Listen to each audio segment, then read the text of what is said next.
ready for party. Hello everyone, यो चाहिँ मेरो हिजोको साउनको 20 गतेको मेरो भाइको छोराको पास्नी भएको कारणले गर्दाखेरि पार्टीमा जानलाई रेडी हुँदैछु।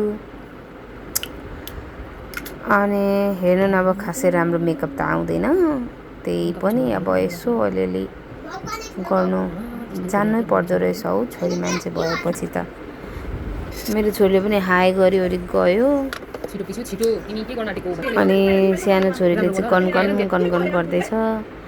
घरिघरि त्यहाँ फोहोर गरिदिन्छ, घरिघरि के गरिदिन्छ, घरि गफ गर्छ, के भन्छ पुरा मेकअप सकेको छैन मेरो चाहिँ। अब त्यही हो, मेकअप गरेपछि धेरै समय लाग्छ कि छोरी मान्छेलाई राम्री हुनु पनि भगवानले दिनुभएको छ, अनि छोरी मान्छे भएर जन्म दिनुभएको छ, अनि मेकअप त गर्नु परिहाल्यो नि।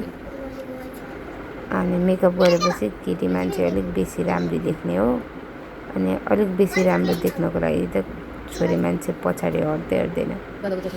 फाइनली मेरो आइलाइनरमा आइपुगेको छु, आइलाइनर गर्दैछु, लाउँदैछु। अनि अब भिडियो लामो हुने भएकोले गर्दाखेरि पार्ट 2 पनि बनाउँछु, यो चाहिँ हेरिदिनुहोस् न है। अनि ल, अब मेरो सेटिङ्स लाउँदैछु, मैले कर्ली पनि गर्न थालिसकेँ।